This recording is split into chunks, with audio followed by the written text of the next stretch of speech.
Hello class sixth, welcome back. हम पढ़ रहे हैं चैप्टर फिफ्थ फ्रैक्शन और आज हम पढ़ेंगे इक्विवेलेंट फ्रैक्शंस के बारे में।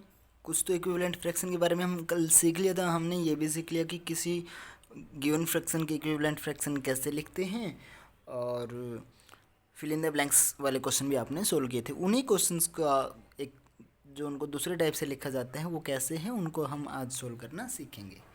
सबसे पहला जो क्वेश्चन है आपका क्वेश्चन नंबर 4, वहाँ पर आपको लिखा गया है कि एक्सप्रेस द फ्रैक्शन एज टेंथ्स।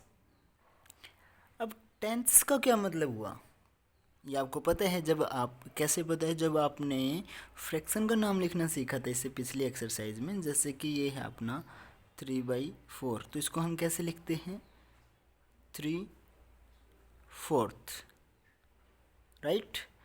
उसी तरीके से अगर कोई फ्रैक्शन है जैसे कि 8/10, सो उसको हम कैसे लिखेंगे 8/10, यानी कि जो डिनोमिनेटर में जिसके 10 हो तो उसके लिए क्या लिखा जाता है 10ths। सो यहाँ पर भी हमें वही करना है। यहाँ कहने का मतलब क्या हुआ कि 3/5 को आपको किस फ्रैक्शन में कन्वर्ट करना है जिसके डिवाइड में कितना हो 10, और वो फ्रैक्शन 3/5 ही रहनी चाहिए। यानी कि कहने का मतलब क्या हुआ कि इसके इक्विवेलेंट होनी चाहिए। सो बना दीजिए। अब टेंस में बनाने के लिए हमें डिनोमिनेटर कितना चाहिए 5। तो हमें अब आपको पता है कि 5 से आपको क्या बनाना है 10 बनाना है। ये तो पता है ना। अब ये THS किसके पीछे लगते हैं, जो डिनोमिनेटर होता है। न्यूमरेटर का इससे कोई लेना देना नहीं होता, न्यूमरेटर को हम एज इट इज़ लिखते हैं। सो तो लिख दो आप सीधा ही 3/5 इज इक्वल टू 3/5 मल्टीप्लाई, ऊपर भी सेम नंबर से मल्टीप्लाई कर दो, नीचे भी सेम नंबर से। अब हमें पता है कि 10 चाहिए, 5 से अगर 10 चाहिए तो क्या करना पड़ेगा, गुणा करनी पड़ेगी। और किसके साथ 2 के साथ। तो कर दीजिए, कितना हो जाएगा 6/10। यही आपका क्या हो गया आंसर। इसी क्वेश्चन का एक पार्ट है आपका कि 9/30। अब 9/30 को टेंथ्स में कैसे लिखेंगे, यानी कि कहने का मतलब क्या है, सॉरी मल्टीप्लाई का निशान नहीं लगा सकते आप शुरू में। 9/30 इज इक्वल टू हम क्या लिखेंगे 9/30। अब 30 से 10 बनाना है। टेंथ्स का मतलब कि जिसका डिनोमिनेटर 10 हो। सो 30 बड़ा है, बड़े नंबर से छोटा नंबर बनाना है, इसलिए हमें क्या करना पड़ेगा डिवाइड। अब 30 को किस नंबर से भाग करें कि 10 बन जाए। तो वैसे तो आपको सीधा पता होना चाहिए कि 3 से, अगर ना पता चले तो 30 को 10 से डिवाइड करके देख लो। तो यानी कि ऊपर वाले नंबर को भी क्या कर दो 3 से डिवाइड, और नीचे वाले नंबर को भी क्या कर दें 3 से डिवाइड। तो कितना हो जाएगा आपका 9/3 कितना आएगा 3, और 30/3 कितना आएगा 10। ये भी क्या हो गया टेंस में हो गया। हमने देखो ऊपर वाले क्वेश्चन में डिवाइड मल्टीप्लाई किया, यहाँ पे डिवाइड किया। ऐसा क्यों, क्योंकि देखो 5 से टेंस बनाने के लिए, यानी कि देखो एक सबसे पहले सिंपल मतलब तो ये है कि टेंस में अगर कन्वर्ट करना है तो कहने का मतलब है कि आपको एक ऐसी फ्रैक्शन बनानी है दी हुई फ्रैक्शन से जिसका डिनोमिनेटर 10 हो।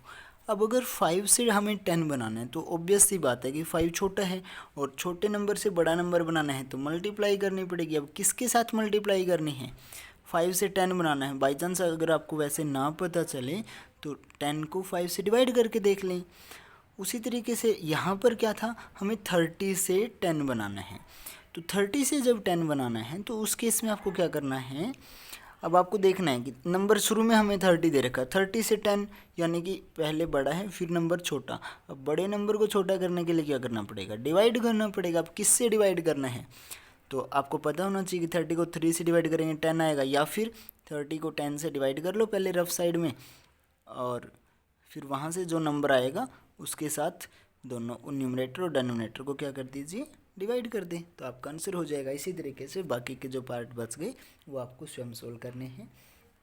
उसके बाद क्वेश्चन नंबर 5 में आपको वैसे तो वो कल वाला ही क्वेश्चन है, कल हमें फिल इन द ब्लैंक्स दे रखा था, आपकी बार बोल रखा है कैसे कि जैसे पहला क्वेश्चन आपका ये है 3/8 विद न्यूमरेटर 5 एज 15 कन्वर्ट करना है आपको।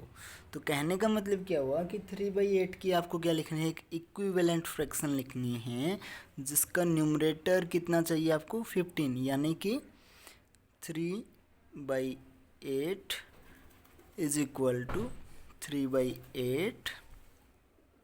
अब देखो न्यूमरेटर 15 चाहिए, तो न्यूमरेटर अभी कितना हमारे पास 3 है, तो 3 की किसके साथ मल्टीप्लाई करेंगे 15 आ जाए। अब छोटा नंबर है ना, छोटा नंबर से बड़ा बनाना है तो न्यूमरेटर कौन सा है, ऊपर वाला होता है।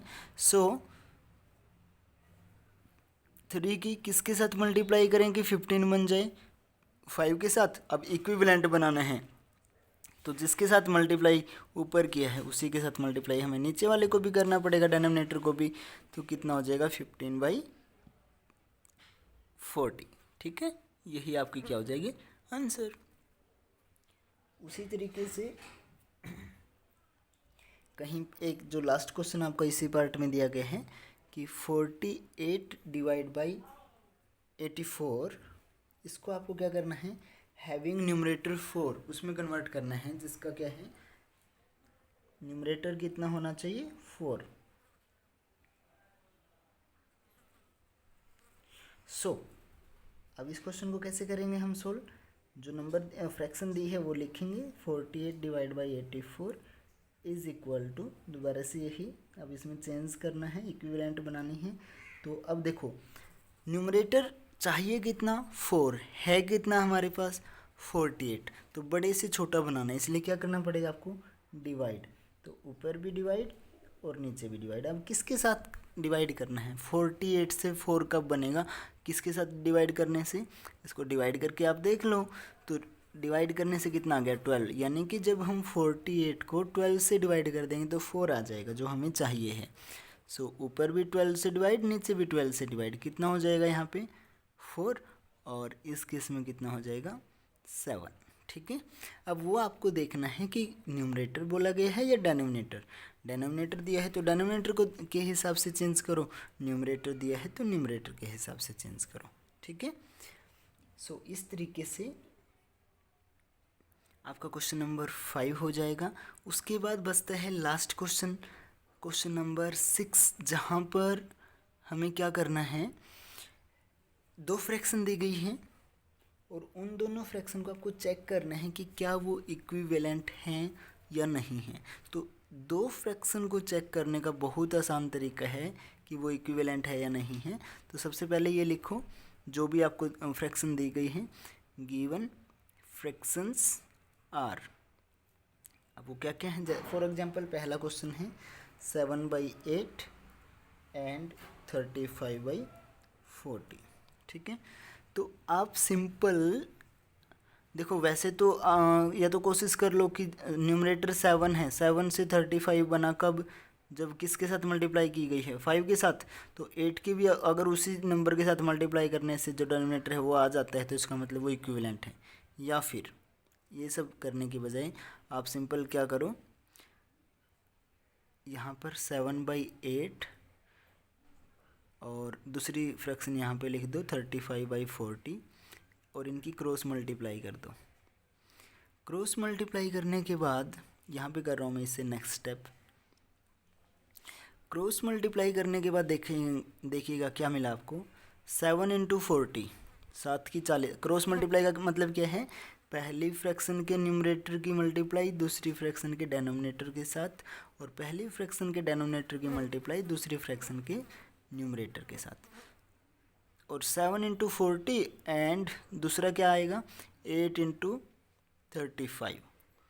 सो जब आप इनको सोल्व करोगे, यहाँ पर आप देख पा रहे हो ये हो जाएगा 280 एंड ये भी कितना हो जाएगा 280। तो अगर वो दोनों बराबर आते हैं तो आप बोल दो yes they are, yes they are, these are कैसी हैं इक्विवेलेंट फ्रैक्शन। ठीक है, और बाय चांस अगर ये एक जैसा नहीं आता है, यानी कि क्रॉस मल्टीप्लाई करने से आंसर आपको अलग अलग मिलता है, तो आप बोल दो कि they are not an equivalent fraction. ठीक है, so that's it for today. Exercise 5C होती है आपकी कंप्लीट। नेक्स्ट एक्सरसाइज 5D हम कल करेंगे। तब तक के लिए बाय बाय स्टूडेंट्स।